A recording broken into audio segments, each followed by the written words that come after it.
The FDA is at it again, and this time they're going after bioidentical hormones. I'm going to talk about the details and how this affects you. You're watching the Dr. Jake podcast. I'm Dr. Jake. I'm an naturopathic medical doctor and integrative physician in Salt Lake City, Utah. On this channel, I'll share with you how you can heal your body down to the root cause and get your energy back without any harmful drugs or surgery. Be sure to subscribe for more videos like this one. I recently filmed a podcast with my co-host Teresa Marie, in which we talked about bioidentical hormones and how the FDA is going after it. Make sure to stick around to the end because we're going to talk about how they're doing this behind the scenes. So bioidentical hormone is the same chemically as our own hormones that our body makes. It also is made out of plant compounds, many times like wild yams. So it is coming from a natural source. Also, bioidentical prescribers base it on what your body naturally makes hormonally. So they make it physiologically how your body would make it. Instead of prescribing too much of a hormone or too little of a hormone, we try to keep it based on the labs, what is perfect for that individual patient. So it's a very individualized treatment. And labs are ordered continuously to be able to make sure that these numbers are perfect in that range there.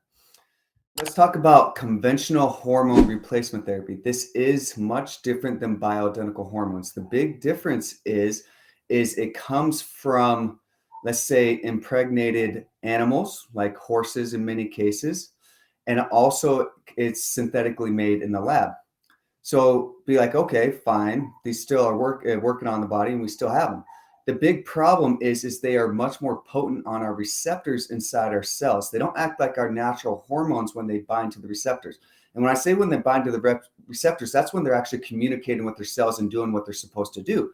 So let's say if they communicate too hard, it leads to a lot of different side effects to it. And it potentially could lead to more of the side effects that you hear about estrogen, like breast cancer risks or uterine issues or bleeding or blood clots or whatever, because we have too much potency. Many times with hormone replacement, conventional hormone replacement therapy is they don't monitor your blood work many times, especially when they're prescribing it for menopause.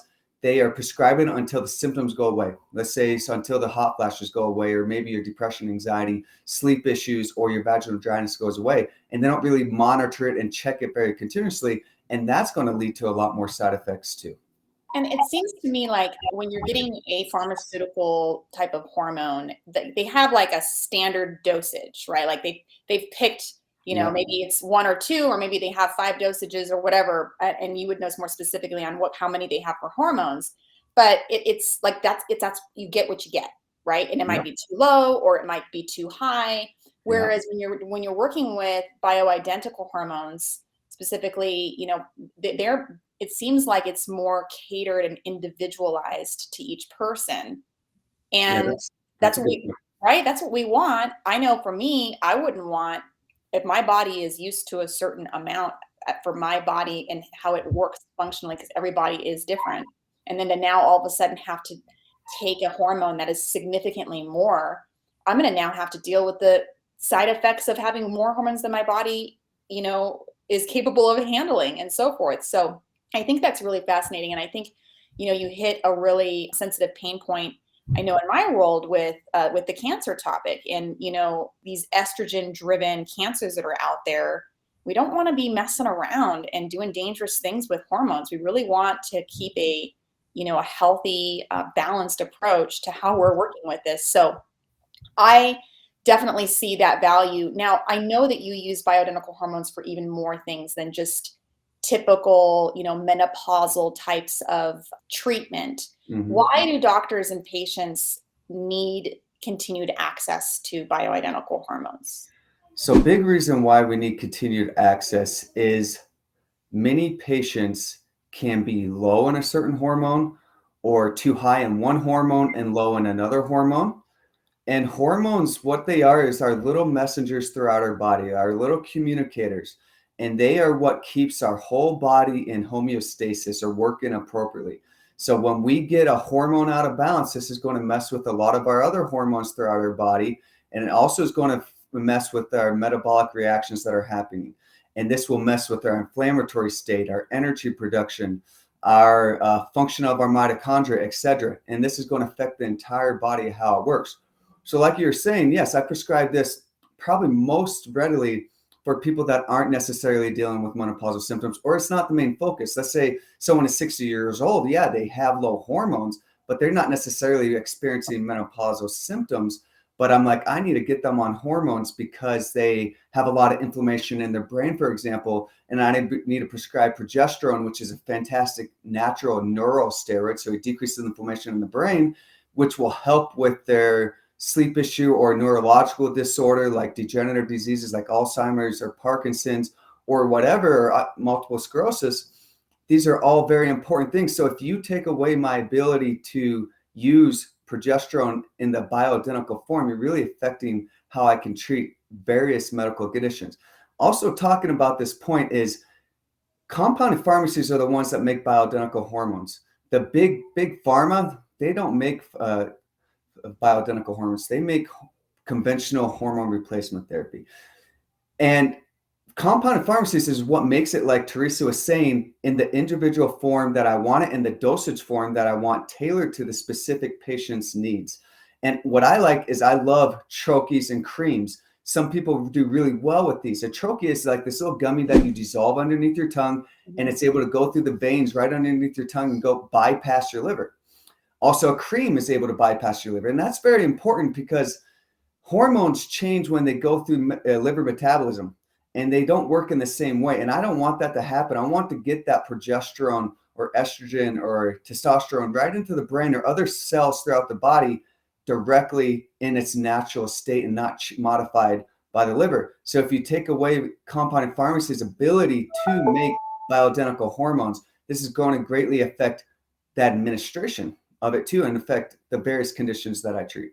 Well, and it makes sense to me because like the way that the body works, is there's always this consistent flow, right? That's happening.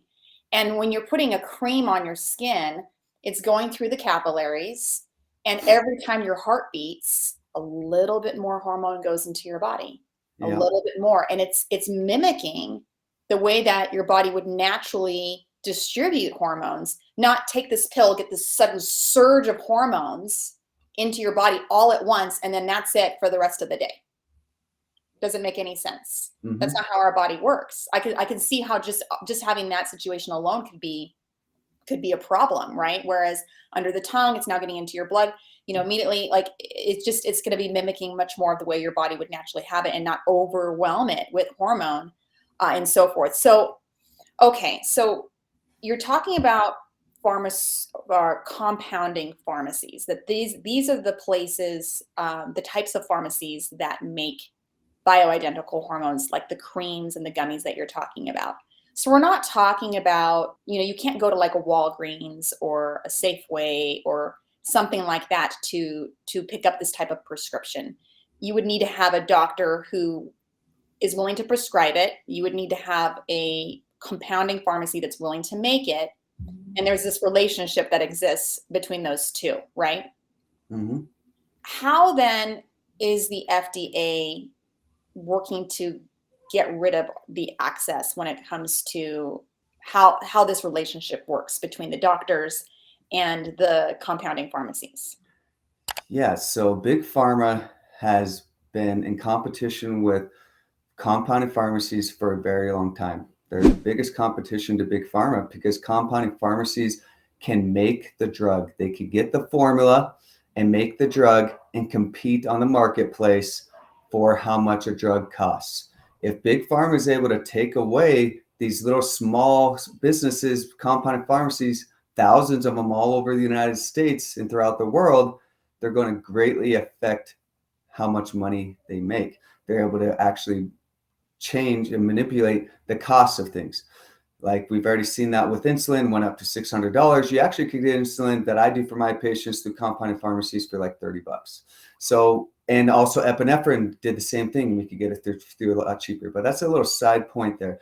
But FDA has been going after compounding pharmacies a lot. And right now, Big Pharma has really not liked them. And FDA back in, 2013, really started strongly going after compounding pharmacies because they had this little opening to be able to go after them because a compounding pharmacy made a mistake. They added tainted E. coli into an epidural injection. They're like, okay, this is our moment.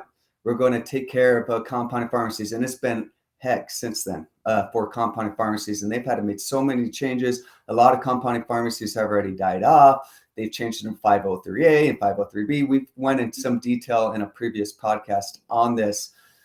But this is a big problem with compounding pharmacies. And what they're doing is Big Pharma and FDA, they're in cahoots with each other. They benefit from each other.